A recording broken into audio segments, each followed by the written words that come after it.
नमस्कार, आप देख रहे हैं मुकाबला। आपके साथ मैं हूं प्राची पाराशर। क्या गुजरात में बीजेपी की ऐतिहासिक जीत ने 2024 का रास्ता साफ कर दिया है? क्या गुजरात के मॉडल पर नरेंद्र मोदी की एक और महाविजय होने वाली है? ये सवाल आज इसलिए उठ रहे हैं क्योंकि आज संसदीय बोर्ड की मीटिंग थी। इसमें प्रधानमंत्री मोदी शामिल हुए। उनका जिस तरह से स्वागत हुआ वो पूरे देश में हेडलाइन बन गया। गुजरात में बीजेपी ने 7वीं बार सत्ता हासिल की। प्रधानमंत्री मोदी ने वो कर दिखाया जो आज तक कोई सरकार नहीं कर पाई। 182 में से 156 सीट पर जीत मिली। इसी वजह से आज प्रधानमंत्री मोदी का ऐसा भव्य स्वागत हुआ। करीब 3 मिनट तक तालियां बजती रहीं। पीएम मोदी के नेतृत्व में गुजरात में बीजेपी ने रिकॉर्ड बनाया। इसीलिए इस टूर्नामेंट के मैन ऑफ द सीरीज प्रधानमंत्री मोदी ही रहे।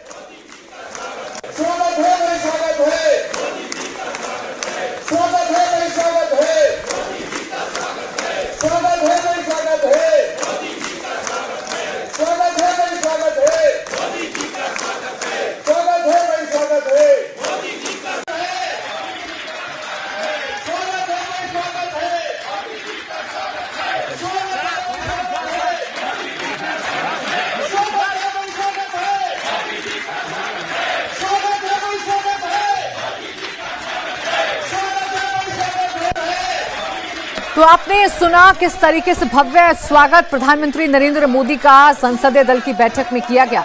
आज जब संसदीय बोर्ड की मीटिंग में प्रधानमंत्री ने बात की तो उन्होंने एक एक कार्यकर्ता के सिर पर जीत का सेहरा बांधा। उन्होंने कहा कि इसका श्रेय गुजरात इकाई, गुजरात के बीजेपी अध्यक्ष और राष्ट्रीय अध्यक्ष जेपी नड्डा को जाता है। गुजरात उदाहरण है और अगर हर बूथ मजबूत रहा तो 2024 में भी जीत तय है। इस बैठक के बाद संसदीय कार्य मंत्री प्रहलाद जोशी ने डिटेल में बताया कि पीएम ने और क्या बातें कही। प्रधानमंत्री ने बहुत ओपन माइंडेड से ये कहा, अगर किसी को ये श्रेय देना है तो भारतीय जनता पार्टी के गुजरात यूनिट और गुजरात यूनिट के सीआर अध्यक्ष सीआर पाटिल को अभिनंदन करना है और हमारा राष्ट्रीय अध्यक्ष श्री जेपी नड्डा जी को अभिनंदन करना है, पार्टी को अभिनंदन करना है, उधर के कार्यकर्ता को अभिनंदन करना है। एक पार्टी लगातार संगठन के बलबूते पर कैसे लगातार जीत सकते हैं और कैसे एंटी इनकम्बेंसी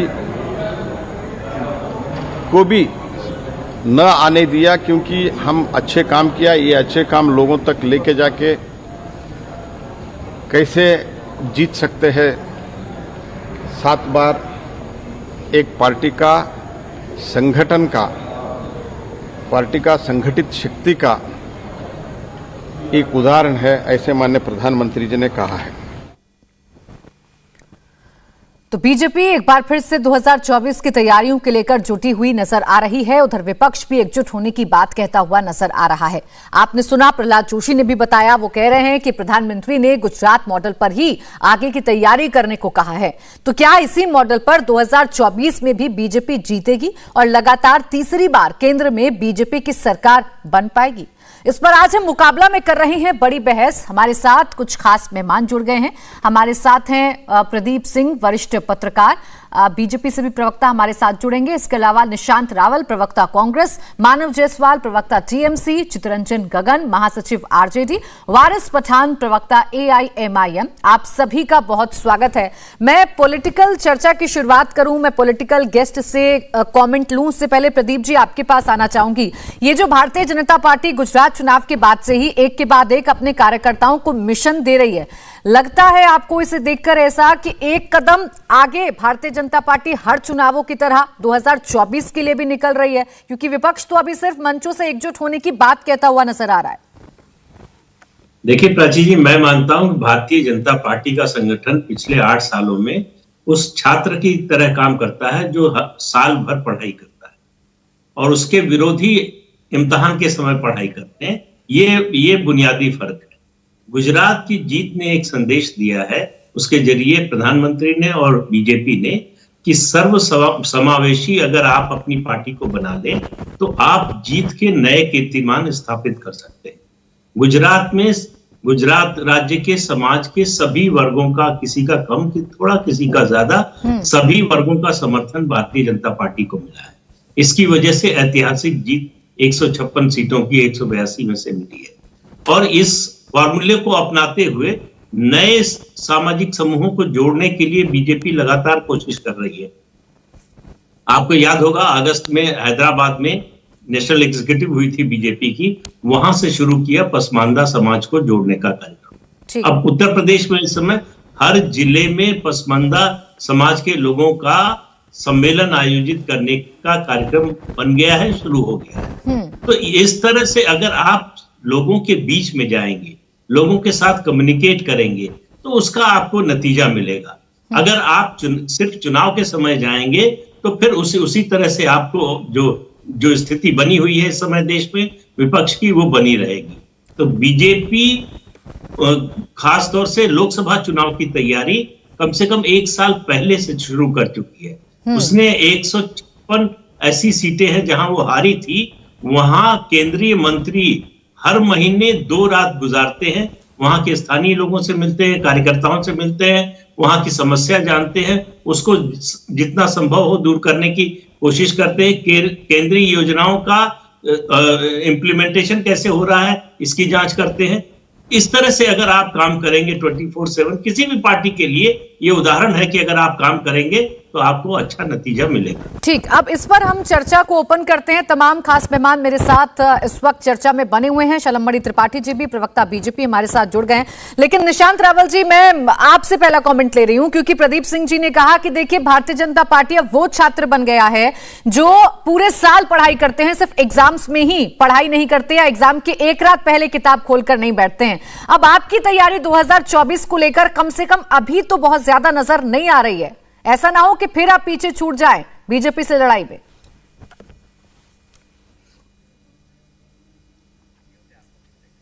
निशांत जी, आपका शायद म्यूट है सर, आप अनम्यूट कर लीजिए। प्राची जी, मेरा ये कहना था कि जिस तरीके से बातें हो रही है उस हिसाब से देश कौन संभालेगा। देश में जो असंख्य इश्यू पैदा हो गए हैं, देश में जो बेरोजगारी की वजह से 80 करोड़ जनता को मुफ्त का अनाज देना पड़ता है भारतीय जनता पार्टी को, वो इश्यू कौन देखेगा? वो कौन सा विद्यार्थी देखेगा? बस एग्जाम में पास होना वही फर्ज में आता है क्या किसी विद्यार्थी का? अपने परिवार का काम करना, परिवार के लोगों को संभालना, ये विद्यार्थी के काम में नहीं आता है क्या? तो देश के प्रधानमंत्री जी को देश के लिए ही सोचना पड़ेगा ना। हर चुनाव तो हर साल किसी ना किसी राज्यों में होता ही है, आप समझिए प्राची जी। लेकिन जैसे खड़गे साहब ने बोला था कि प्रधानमंत्री जी की जो गरिमा होती है, प्रधानमंत्री जी का जो संवैधानिक पद है, उनका काम होता है देश के सामने जब असंख्य चुनौती अराइज हो गई है। आज देश में देखिए हंगर इंडेक्स में हम 107 नंबर पे चले गए हैं। देश में देखिए हम मानव विकास में 132वें नंबर पे चले गए हैं। हमारा सारा ग्राफ डाउन होता जा रहा है। पर कैपिटा इनकम सिर्फ 1.5 लाख रुपए बच गई हमारे देश की। बाकी राज्य, बाकी देश की आप जब कल्पना करते हो, कंपैरिजन करते हो, वो सारे हमारे से आगे चलने लगे। आज चाइना क्या कर रहा है हमारे साथ, वो मुद्दे नहीं है क्या? तो प्रधानमंत्री जी का हम रिस्पेक्ट करते हो, हमारे भी प्रधानमंत्री जी है प्राची जी, लेकिन 24/7 निशांत जी, तो फिर तरीका क्या है आपके हिसाब से? जब देश में इतनी सारी समस्याएं हैं निशांत जी, तो फिर तरीका क्या हो सकता है सही इस देश को इन समस्याओं से निकालने का? प्राची जी, तरीका एक ही है। मिस कॉल पे बनाए हुए करोड़ों कार्यकर्ता है ना भारतीय जनता पार्टी के पास, तो वो क्यों काम नहीं कर रहे? क्यों वो सक्षम नहीं है क्या? क्यों वो जनता का भरोसा नहीं जीत पाते किसी राज्य में क्या? क्यों जनता उनके ऊपर भरोसा नहीं करती? क्योंकि मिस कॉल पे ऊपर बने हुए हैं। तो या तो 2 बात है, या तो आप बोलना बंद कर दीजिए कि दुनिया की सबसे बड़ी कैडर बेस पार्टी, या तो आप ये स्वीकारना शुरू कर दीजिए कि हम निशांत जी, उनकी तैयारी है। मैं तो आपसे आपकी तैयारी के बारे में बात कर रही थी। आपने इतने सारे मुद्दे मुझे गिना दिए। इन मुद्दों को लेकर जनता के बीच में जाइए, तो सत्ता से उखाड़ेंगे बीजेपी को, तभी तो इस देश को आप आगे लेकर जाएंगे। जितनी समस्याएं आपने गिना दी है, खैर, क्योंकि हाँ, एक सेकंड मैं रिप्लाई दे दूं प्राची जी। हाँ जी। भारतीय जनता पार्टी के प्रवक्ता से मैं एक प्रॉमिस लेना चाहता हूं कि किसी भी राज्य में जनता के मुद्दों पे अगर कांग्रेस का कार्यकर्ता घर्षण और आंदोलन करेगा गांधी चिंधिया मार्ग पे, तो क्या हमें परमिशन पुलिस की मिलेगी? ठीक है, मैं शलमणि त्रिपाठी जी से सवाल ले लेती हूँ। रुकिए शलमणि जी, विपक्ष का आरोप आप पर यह है कि एक तो आप पूरे साल सिर्फ चुनावों में लगे रह जाते हैं, आपको जनता के मुद्दों से कोई मतलब नहीं होता, और जब विपक्ष उन मुद्दों को उठाता है तो आप विपक्ष की आवाज दबाने की कोशिश करते हैं। देखिए, आपने विपक्ष को देख ही लिया कि विपक्ष कहां पे खड़ा था गुजरात चुनाव के भीतर, और निशांत जी की जो मजबूरी और जो व्यथा कथा है वो मैं समझ सकता हूँ। उनके जो लीडर हैं, जब गुजरात में चुनाव हो रहा है, हिमाचल में चुनाव हो रहा है, तो वो भारत तोड़ो यात्रा पर, माफ कीजिएगा, भारत जोड़ो यात्रा जो बोल रहे हैं ये, उस पर निकले पड़े हैं। अब इनके लीडर को ना कोई सुनना चाहता है, इनके लीडर को ना कोई देखना चाहता है। राहुल गांधी को ना गुजरात में उपयोग किया गया, ना हिमाचल में प्रयोग किया गया। गुजरात के भीतर एक सीट पर आए भी तो वहां पर जब भीड़ वहां उनको सुनने नहीं आई, लोग उनको देखने नहीं आए, तो उसके बाद से राहुल जी का कोई प्रोग्राम नहीं लगाया।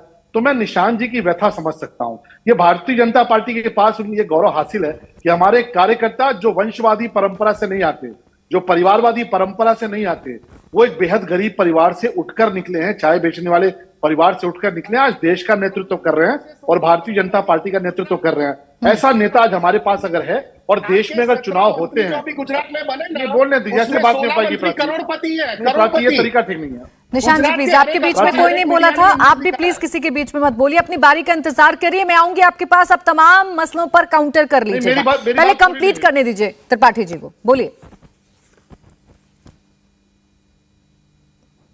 उसके प्रतीक के तौर पर जाने जाते हैं। मैं जब टोकूंगा तो आप भी बोल नहीं पाएंगे, इसलिए इस डिबेट को जरा संजीदगी से रहने दीजिए, मुझे भी टोकना आता है। तो आपके पास लीडरशिप नहीं है, एक गरीब परिवार से निकला हुआ बेटा देश को नेतृत्व दे रहा है, भारतीय जनता पार्टी का गौरव है। और देश में अगर चुनाव हो रहे हैं तो एक कार्यकर्ता को प्रचार करने का, उनके बीच में जाने का अधिकार होता है, और जाते हैं तो कहते क्या है, अपनी उपलब्धियों को लेकर ही कहते हैं। आज भारत चढ़ के चाइना के ऊपर काम कर रहा है, आज पाकिस्तान का नामो निशान मिटने की स्थिति में है। आज आप देखिए इकोनॉमी में हम ब्रिटेन को पीछे पछाड़ के हम 5वें नंबर की स्थिति में पहुंच चुके हैं। इतना कुछ हुआ, आप एक राफेल तक नहीं ला पाए। आप हमारे जो सैनिक हैं, हमारे जो रक्षा विशेषज्ञ हैं, वो राफेल मांगते रहे और आप दलाली करते रहे, एक राफेल नहीं ला पाए। आज राफेल आ चुका है देश के भीतर। तो ये बातें कांग्रेस को बर्दाश्त इसलिए नहीं होंगी, क्यों? क्योंकि आपने जो किया है वो देश ने देखा है, और देश ने इसीलिए आपके जो युवराज थे उनको अमेठी से वायनाड खदेड़ा है।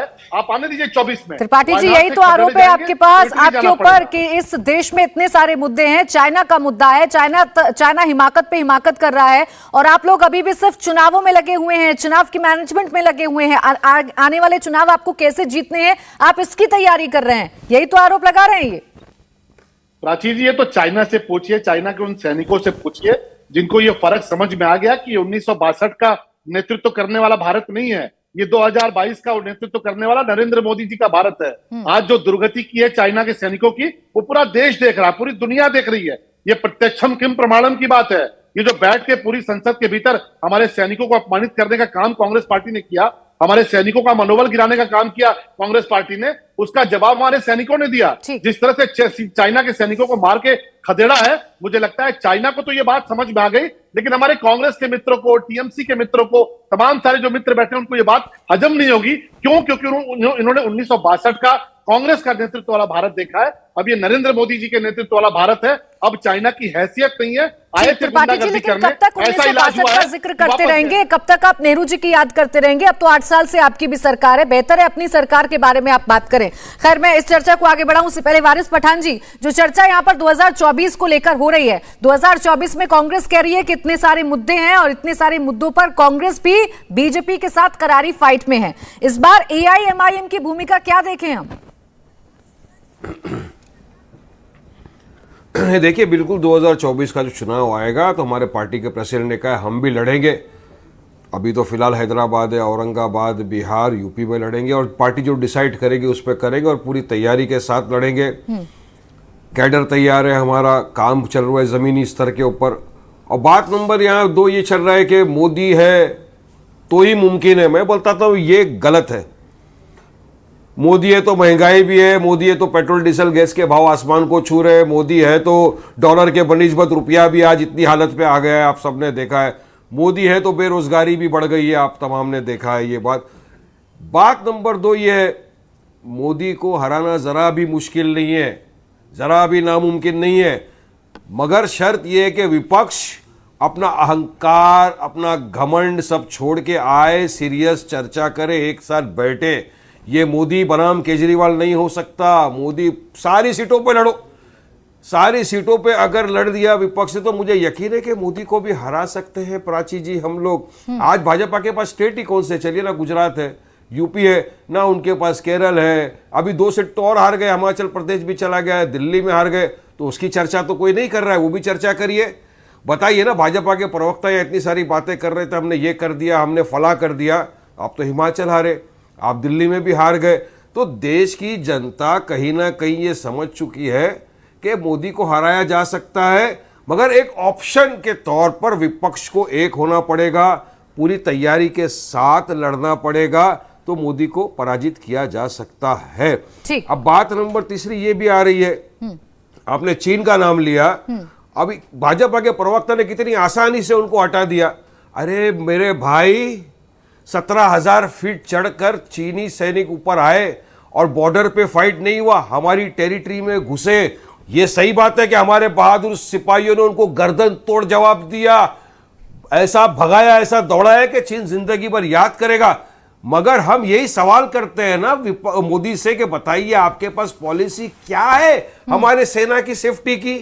क्यों आ रहा है? गलवान हो गया, इतना घुसते चला जा रहा है सेना। इनका भाजपा का नेता ने ग्लोबल टाइम्स तो ये कह रहा है कि चीनी सैनिक नहीं घुसे एलएसी के अंदर, चीनी सैनिक नहीं घुसे भारतीय सीमा के अंदर। ग्लोबल टाइम्स ये बात कह रहा है, ऑफिशियल स्टेटमेंट है ग्लोबल टाइम्स का। देखिए मैडम, आपकी बात मैंने भी सुना है, मगर भाजपा के जो नेता है, अरुणाचल प्रदेश के प्रेसिडेंट हैं इनके, हाँ। उन्होंने कहा ये आए थे, एक फाइट हुआ 9 दिसंबर की रात को, 8 से 10 हमारे सोल्जर भी जख्मी हुए।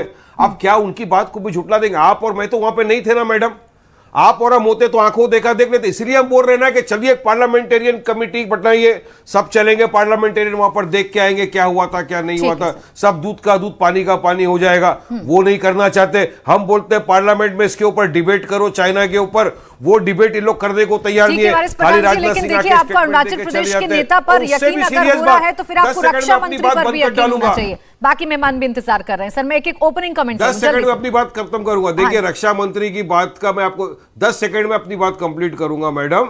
9 तारीख की रात को इतना बड़ा ये स्कर्मिश होता है, आपस के अंदर मुठभेड़ फाइट हुआ वहां पे।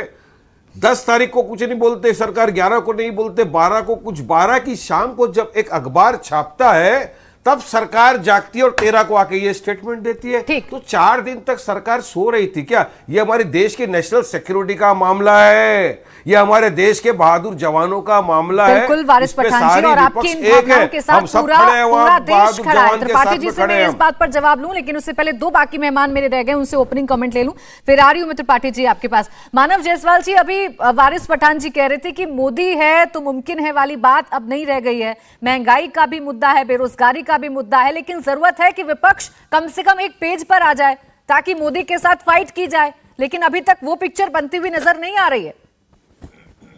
मैडम, सभी को मेरा नमस्कार है और आपके माध्यम से पूरे देश को भी नमन है। बहरहाल, जहां तक वारिस साहब का सवाल बात है, वो काफी बातें उन्होंने सही करी, मैं उनको काफी शुभकामनाएं देता हूं। उनकी पार्टी बहुत तरीके से लड़ रही है। लेकिन जहां तक बात है बीजेपी को घेरने की, तो ये सही है कि भाई जिस तरीके से रीजनल पार्टियों ने बीजेपी को पछाड़ा है, बीजेपी ने मुंह की खाई है। आप देख लीजिए, बीजेपी 1 to 1 लड़ाई तो पूरे देश में कहीं कर ही नहीं रही है। और जहां तक उनका एनडीए का सवाल है, जिसके बलबूते पे वो 2019 में आए थे, उनके लगभग 20-22 जो उनके अलायंस थे वो खत्म हो गए, वो टूट गए, छूट गए। आज इतनी बड़ी सरकार है, ये इतना शक्ति प्रदर्शन ये करते हैं, दुनिया की सबसे बड़ी पार्टी है, सबसे पैसे वाली पार्टी है, सब कुछ है इनके पास, लेकिन इनके पास सही दोस्त नहीं है। इनको दोस्त नहीं चाहिए, इनको चाटुकारिता करने वाले लोग चाहिए जो जी हजूरी करे। वो होता है, दरबारियों की जरूरत होती है जिनको दरबार लगाना हो। जहां तक देश का सवाल है, हमारी नेत्री ने दिखा दिया 2021 में, जो 200 पार का नारा लगाते थे, मुंह छोड़ के भागनी पड़ी। आज मैं आपसे पूछना चाहता हूं मैडम, आपने वीडियो दिखाया, बड़ा सुंदर तरीके से आपने बताया, स्वागत है मोदी जी का, स्वागत है, स्वागत है, स्वागत है। एलएसी के बारे में बात कर सकते थे मोदी जी। आज वो प्रधानमंत्री देश के हैं, बीजेपी के प्रधानमंत्री नहीं है, वो देश के प्रधानमंत्री हैं। आज जिस जगह में देश आके खड़ा है, ये वही हमारे प्रधानमंत्री है ना, जिन्होंने बोला था ना कोई घुसा है, ना कोई आया था, ना कोई गया है। क्या हुआ था उस समय? कितने लोग, जो बीजेपी बोलती है ना कि भाई फौजियों का सम्मान, आप देश और फौजियों और देशवासियों का सम्मान नहीं करते हैं महाराज। आज आपके अपने, हमारे अपने भाई जो वहां पे लड़ रहे हैं, वो किस लहूलुहान हो रहे हैं।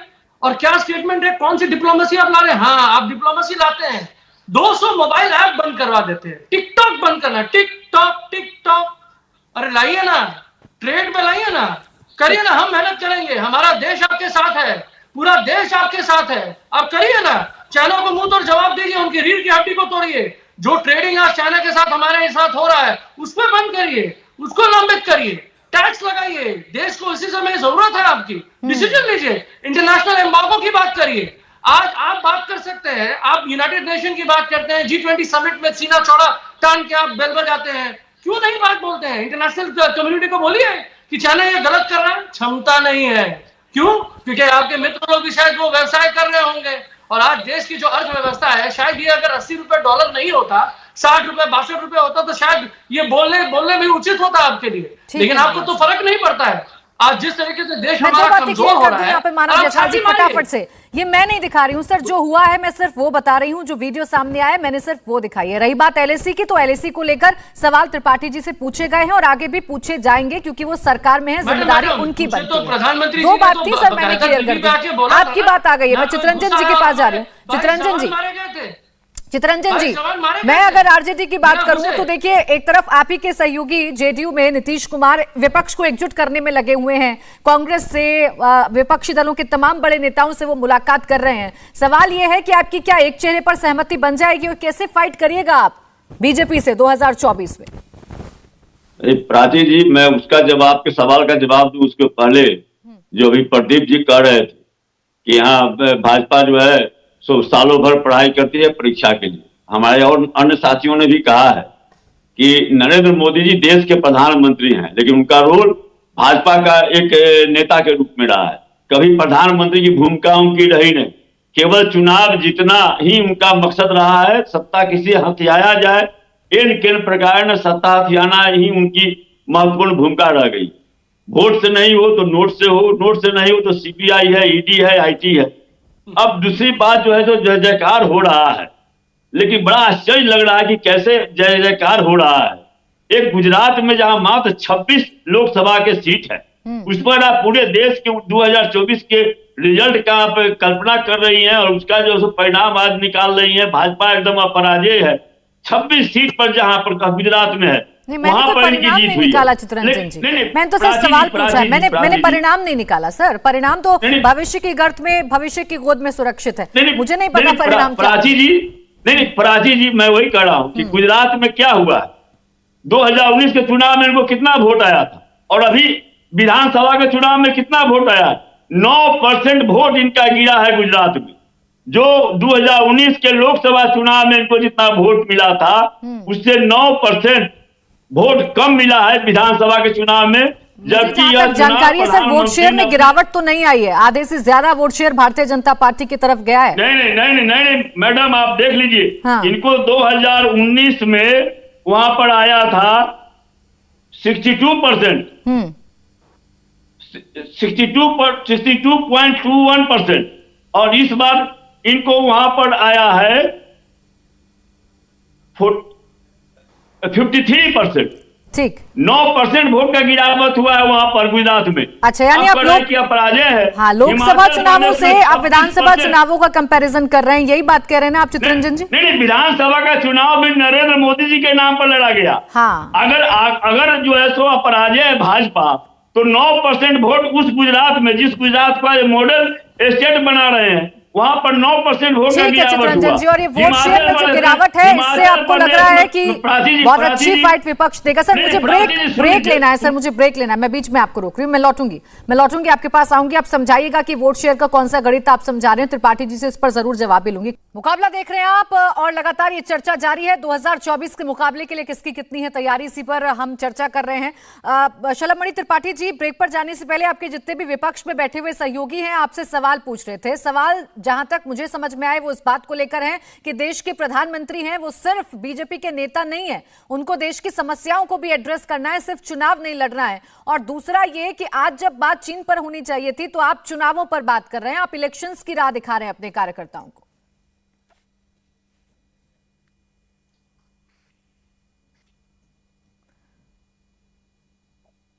आवाज आ रही है आपको त्रिपाठी जी? जी, आप मुझसे एक बार दोबारा पूछ लीजिए। मैं ये पूछ रही हूँ कि आपके जितने भी विपक्षी दल के यहाँ सहयोगी बैठे हैं वो इसी बात को लेकर सवाल उठा रहे हैं कि मोदी है, मुमकिन है, ये आपका नारा है, लेकिन मोदी है तो महंगाई भी है, बेरोजगारी भी है। दूसरा ये कि जहां आज बात होनी चाहिए थी चीन को लेकर, आप बात कर रहे हैं चुनावों को लेकर। देखिए, मैं तो इस बात से बहुत खुश हूं कि चलिए जिस अंदाज में मोदी जी को गाली दे रहे हैं, कल भी गुजरात में गाली दी थी, परिणाम गुजरात की जनता ने दे दिया, देश की जनता ने दे दिया। मोदी जी से इतनी नफरत है कि लगातार मोदी जी ने ये कर दिया, मोदी जी ने वो कर दिया। ये कहते हैं चाइना के साथ ऐसा होना चाहिए, चाइना पर बात होनी चाहिए। टीएमसी के बड़े विद्वान प्रवक्ता कहते हैं इंटरनेशनल कम्युनिटी के साथ जाना चाहिए। इनकी आदत रही है। मनमोहन सिंह जी की सरकार में जब हमले होते थे तो इंटरनेशनल कम्युनिटी के सामने मनमोहन सिंह जी जाकर हाथ फैलाते थे, और कांग्रेस के नेतृत्व में जो यूपीए सरकार थी वो हाथ फैलाती थी। मोदी जी इंटरनेशनल कम्युनिटी के सामने बीच में मत बोलिए। बोलने दीजिए, प्राची ये गलत है, जी, बीच में गलत है। देखिए जायसवाल जी, जायसवाल जी प्लीज सर, बीच में कोई नहीं बोल रहा, सब एक दूसरे की बात सुन रहे हैं और ऐसे ही सार्थक चर्चा हो पाएगी। जायसवाल जी आप प्लीज बीच में मत बोलिए, चर्चा को खराब मत करिए। अगर चीन पर आपको जवाब चाहिए और आप वाकई में सीरियस हैं कि चीन पर जवाब आए तो आपको थोड़ा सा सुनना पड़ेगा सर, थोड़ा सा सुनना पड़ेगा, वरना दर्शक देख लेंगे कि चीन पर कौन घुमा रहा है और कौन बात करना चाहता है कौन नहीं। जायसवाल जी एक सेकंड। त्रिपाठी जी देखिए, धूर्तता की जैसे ही पोल खुलती है चिल्लाना शुरू कर देते हैं, क्योंकि सहनशीलता नहीं है। जानते हैं धूर्तता की पोल खुलने जा रही है। ये मोदी जी का भारत है, ये इंटरनेशनल कम्युनिटी के सामने नहीं जाएगा। जाना हुआ चाइना जाएगा, चाइना जाकर गुहार लगा रहा है। ग्लोबल टाइम्स की खबर पढ़ लीजिएगा सवाल जी, अगर पढ़ना आता हो तो पढ़ लीजिएगा। ग्लोबल टाइम्स में चाइना चिल्ला रहा है कि हिंदुस्तान ने किया, हिंदुस्तान ने हमारे लोगों को पीटा। आज पहली बार ऐसा हुआ है कि अंतर्राष्ट्रीय समुदाय के सामने चाइना जैसा देश जाके गुहार लगा रहा है। ये मोदी जी के रहते ही संभव है। और आप मोदी जी को गाली देते रहिए, आप मोदी जी को कोसते रहिए। आपकी जो घृणा है वो घृणा आपको ले डूबेगी, वो घृणा ले डूबेगी, वो घृणा आपको ले डूबेगी। प्राची जी कैसे बात नहीं हो पाएगी? प्राची ऐसे बात नहीं हो पाएगी। जाइए, मुझे भी तो जानने दीजिए ना। अरे सरकार से अगर कोई बैठा है तो मुझे भी तो स्टैंड जानने दीजिए ना सर, प्लीज बीच में मत डिस्टर्ब करिए, फिर मैं आपके पास आऊंगी। त्रिपाठी जी सवाल इस बात को लेकर है, सेना कुछ भी करती है, आरोप आप पर ये लगते हैं कि आप सेना की भी ब्रांडिंग क्यों करने लगते हैं, आप सेना के नाम पर भी अपने हित में माहौल क्यों बनाने लगते हैं? ये तो सेना ने किया है ना। रुक जाइए जायसवाल जी, एक सुन में बोलेंगे तो चर्चा नहीं हो पाएगी। रुक जाइए एक सेकेंड प्लीज। मेगा एक्शन का 7-8 लाख का एक सनग्लास होता है मैडम, गरीब का परिवार से आए हैं, मोबाटो का पेन घड़ी रखते हैं, जैसे बात तो हो नहीं पाएगी। आप केवल जायसवाल जी प्लीज थोड़ा सा शांत हो जाइए, मुझे आपका फेडर डाउन करवाना पड़ेगा सर, ऐसे चर्चा नहीं चलेगी। अपनी बारी का इंतजार कर लीजिए जायसवाल जी, थोड़ी सी आवाज कम कर दीजिए मानव जी की। त्रिपाठी जी कंप्लीट करिए। नहीं, मैं तो ये नहीं समझ पा रहा हूं कि जूते चाइनीज को पड़ रहे हैं, जूते चीनियों को पड़ रहे हैं। ये जायसवाल जी की खोपड़ी पे दर्द क्यों हो रहा है? या आरजेडी वाले भी उधर से चिल्ला रहे हैं? मतलब जूते पड़ रहे हैं चीनियों के माथे पर, चिल्ला रही है टीएमसी, आरजेडी, कांग्रेस। ये कनेक्शन मुझे समझ में नहीं आ रहा। पहली बार देखिए वो भी चिल्ला रहा है, आरजेडी वाले भी, उनका भी मुंह खुला हुआ है, ये टीएमसी वालों का भी मुंह खुला हुआ है। मतलब जूते चीनियों के सर पर पड़ेंगे तो दर्द होगा टीएमसी को, दर्द होगा आरजेडी को, दर्द होगा कांग्रेस पार्टी को और बाकी लोगों को। देश ये देख रहा है, ये पहली बार देश में हुआ है कि चाइना का जो हश्र किया है हमारी सेना ने। 1962 का भी भारत था जब जाकर नेहरू जी ने वहां पर समझौता कर दिया था, कांग्रेस पार्टी ने जो किया था। आज का भी भारत लोग देख रहे हैं कि क्या स्थिति है। आज चाइना की वो दुर्गति की है कि पूरी दुनिया के सामने जाके चाइना गिड़गिड़ा रहा है, पूरी दुनिया के सामने कह रहा है कि भारत ने हमारे साथ अराजकता करने का प्रयास किया। ये पहली बार ऐसा हुआ है। और आप मोदी जी को गाली देते रहिए, आप मोदी जी को कोसते रहिए, आप मोदी नहीं सर, त्रिपाठी जी कोई कोस नहीं रहा है, त्रिपाठी जी कोई कोस नहीं रहा है। वो देश के प्रधानमंत्री हैं और वो देश हित की बात करते हैं अगर, तो फिर उनसे सवाल पूछना कोई कोसना नहीं है। अगर विपक्षी दल आपसे सवाल पूछ रहे हैं तो सर ये कोई कोसना नहीं है। आप सरकार में हैं, आपसे ही सवाल पूछे जाएंगे सर। मैं यहाँ पर निशांत जी से या मानव जायसवाल जी से सवाल नहीं पूछूंगी, आप ही से पूछूंगी, क्योंकि आप ही जवाब दें। एक सेकंड रुकिए मानव जी प्लीज, बीच में बार बार आप इंटरप्ट कर रहे हैं। पूछिए प्राची जी। हाँ। तो सवाल पूछिए, जवाब भी दीजिए। ये जो बौखलाहट है ना, मैं इनकी जो बौखलाहट है वो दिखाती है कितनी घृणा है नरेंद्र मोदी जी के नाम से। मैं फिर कहता हूँ निशांत जी बहुत देर से इंतजार कर रहे हैं, फिर मैं प्रदीप जी के पास जाऊँ। निशांत जी, चित्ररंजन जी बीच में मत बोलिए प्लीज सर, मैं आ रही हूँ आपके पास। और जायसवाल जी आप, निशांत जी खामोशी से सुन रहे थे, अभी विपक्षी नेता की बात चल रही है। अब जरा कांग्रेस का स्टैंड क्या है भाई, वो भी आने दीजिए। मानव जायसवाल जी प्लीज, त्रिपाठी जी बात सुनिए। हाँ निशांत जी बात सुनिए।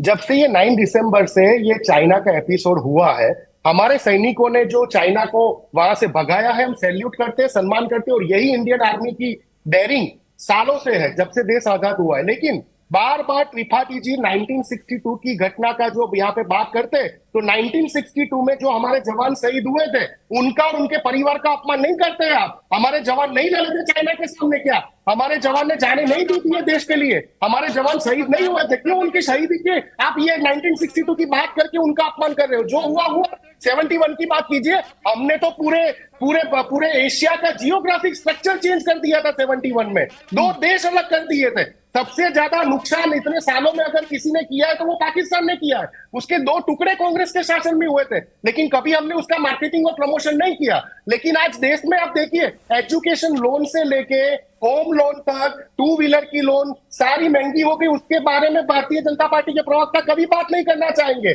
आटा, चावल, दूध, दही जैसी सामान्य चीजों के ऊपर जीएसटी लग चुका है, उसके बारे में बात नहीं करेंगे। क्या बोला था?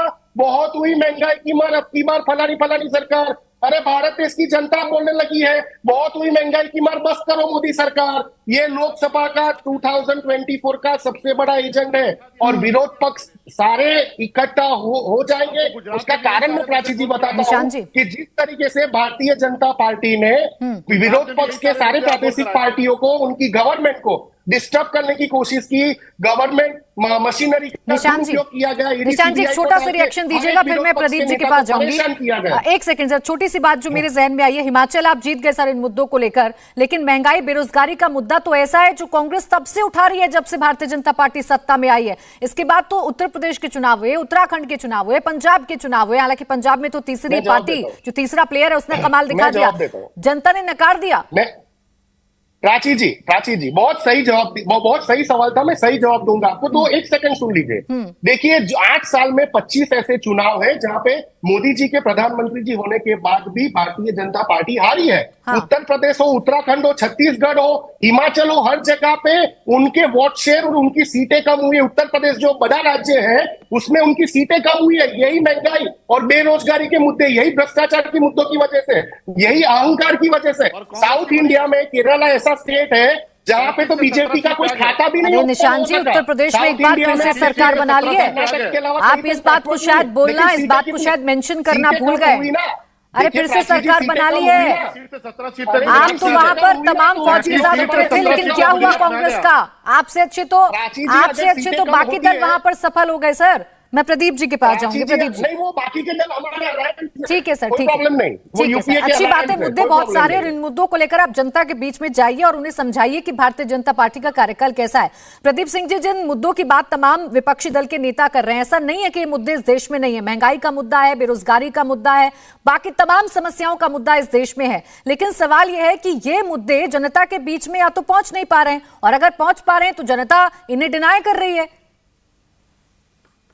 नहीं, देखिए, 2 कारण होते, एक मुद्दा होना और उसको मुद्दा बनाना, ये 2 अलग अलग चीजें होती। एक बात, दूसरी बात, ऐसे मुद्दों पर, महंगाई है, बेरोजगारी है, भ्रष्टाचार है, या जितने भी मुद्दे हैं, उन सब पर बात जनता इस बात को तौलती है कि अगर हम जो प्रेजेंट गवर्नमेंट है उसको हटाकर जो विपक्ष में जो भी विकल्प के तौर पर है उसको लाए तो क्या वो इससे बेहतर करेगा।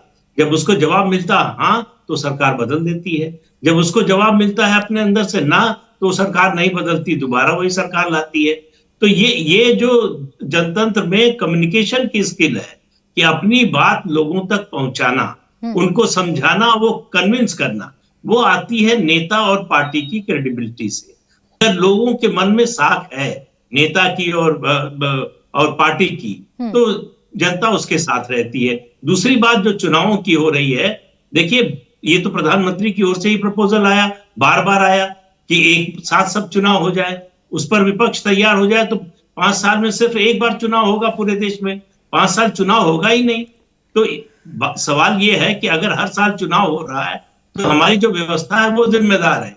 जो रूलिंग पार्टी है, चाहे आज बीजेपी है, इससे पहले कांग्रेस थी, कल हो सकता है कोई और पार्टी हो, तो वो जिम्मेदार नहीं है। सभी पार्टियां मिलकर अगर तय कर लें कि लोकसभा, विधानसभा और स्थानीय निकाय के चुनाव एक साथ होंगे तो नहीं होगा प्रचार। अभी पिछले कुछ महीनों से एक जो नया मुद्दा बनाया जा रहा है कि नरेंद्र मोदी प्रचार क्यों करते हैं।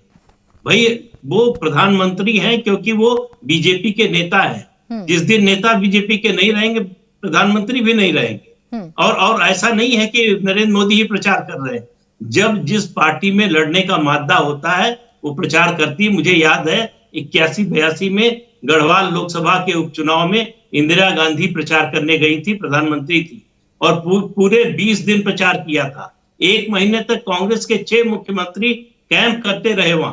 तो इसलिए ऐसा नहीं है कि ये अनहोनी है और पहली बार हो रहा है। ठीक है, मैं निशांत जी से इस बात पे जवाब दूं, लेकिन उससे पहले मानव जायसवाल जी, आप बहुत देर से कुछ कहना चाह रहे हैं सर, आपके पास बहुत सारे सवाल हैं, उन सवालों के भी जवाब दीजिए और बताइए 2024 के लिए आपका क्या रोड मैप है।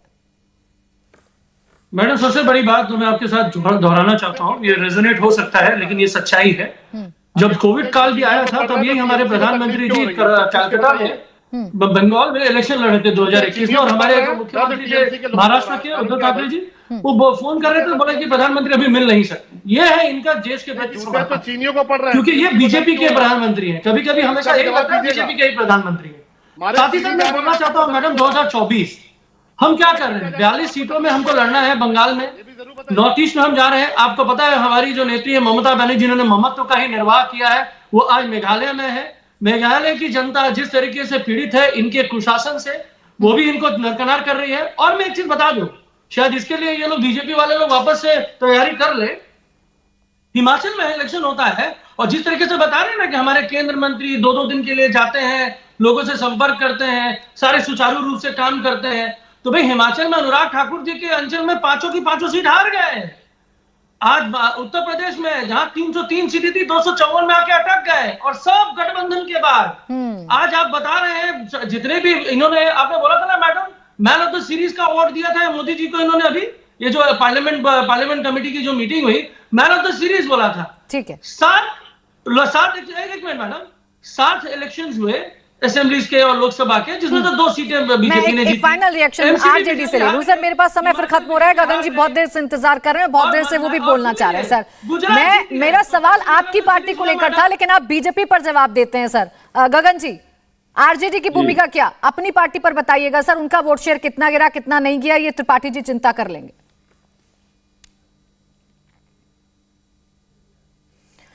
चलिए, संपर्क शायद हमसे उनका टूट गया है, लेकिन 10 सेकंड में त्रिपाठी जी आप जवाब दे दीजिए। मानव जायसवाल जी जो बातें उठा रहे थे कि आप मैन ऑफ द सीरीज तो दे रहे हैं, लेकिन ऐसा नहीं है कि आप नहीं चुनाव हारे हैं, आप हिमाचल देख लीजिए।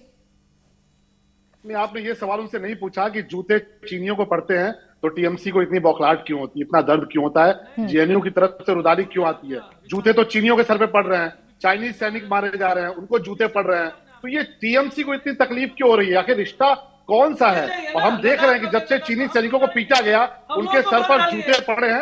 ये दर्द क्यों हो रहा है टीएमसी के सर में? ठीक है सर, मेरा चीन को लेकर सवाल नहीं था, मेरा सवाल हिमाचल को लेकर था। समय खत्म हो चुका है। बहुत शुक्रिया आप सभी खास मेहमानों का हमारे साथ इस चर्चा में जुड़ने के लिए। इंडिया टीवी हर वक्त हर जगह डाउनलोड करने के लिए सर्च करें India TV news Google play store या ऐप स्टोर पर।